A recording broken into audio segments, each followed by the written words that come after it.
Histoire de sorcière.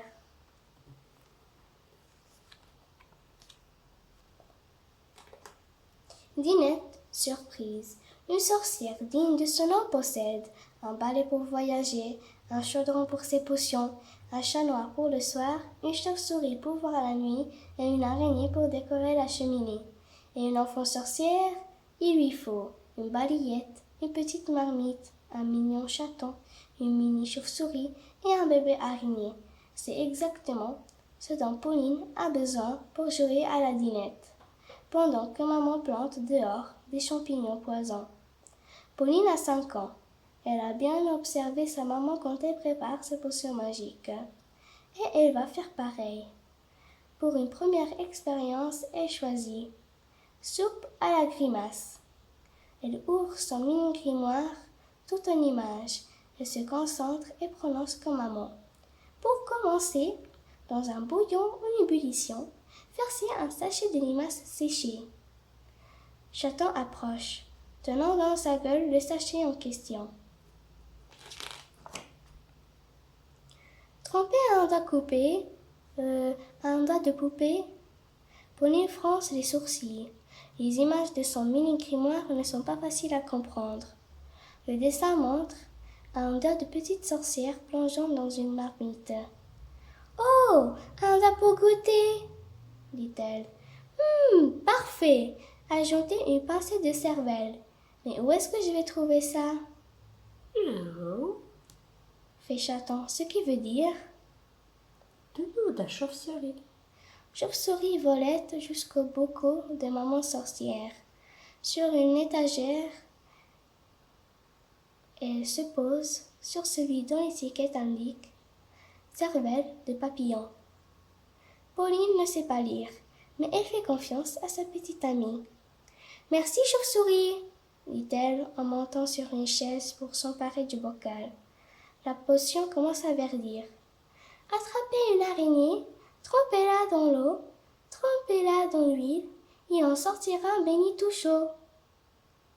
Pauline lève les yeux vers son bébé araignée qui tremble de peur sur sa toile. Puis, elle mordit ses nattes et regarde à nouveau son grimoire pour vérifier. Ah non, je vais prendre autre chose. Une grosse mouche grasse. Mais comment attraper ce genre d'ingrédients? Une fois encore, Chauve-souris la sauve. En 2 coups d'aile, il gloube une mouche et la jette dans la marmite, qui fume comme une locomotive. Pour finir, chantant Pauline, ajoutez une langue de caméléon et 3 pattes de puce. Enfin, jetez un chaton noir. Miaou. Je veux dire un raton noir. Et enfin, déguster avec une paille. Pauline galope en tous sens pour achever sa préparation. Puis vient le moment tant attendu. Sous le regard attentif de ses amis, elle plonge une paille dans sa marmite. Mais elle hésite. Tout à coup, elle se tourne vers Chauve-souris et dit « Tu ne voudrais pas goûter la première ?» La pauvre bestiole devient verte, mais obéit. Glou glou glou. Elle goûte la potion. C'est bon, dit-elle en langage chauve-souris. Exige Chaton. Lui aussi veut goûter.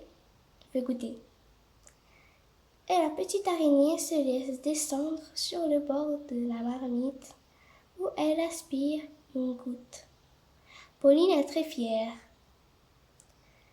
C'est tout mon bon, fait-elle en buvant. Sa maman revient du jardin. Ça va les petits? Vous ne faites pas de bêtises? Oh non, maman, articule Pauline en faisant d'horribles grimaces malgré elle.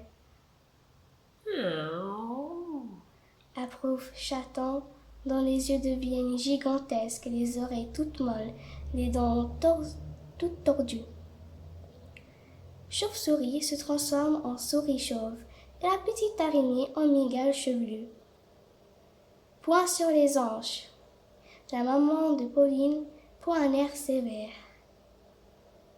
La fillette essaie de sourire. Sa bouche s'étire jusqu'aux oreilles. Ses yeux descendent, ses dents montent. Tu veux goûter ma soupe à la grimace, maman? Demande-t-elle d'une toute petite voix. Maman sorcière accepte avec un regard malicieux, mais elle ne fait que semblant de boire la soupe. Alors, c'est bon? Bredouille Pauline en grimaçant. Sa maman prononce une formule magique et se transforme en crapaud monstrueux. Pauline se réfugie derrière son chaudron et se cache les yeux de peur. Elle entend alors un grand rire. Ho, ho, ho, ho, ho, ho. Petite sorcière, petite grimace, grande sorcière, grande grimace, Dit sa maman avec un sourire géant. Fin de l'histoire.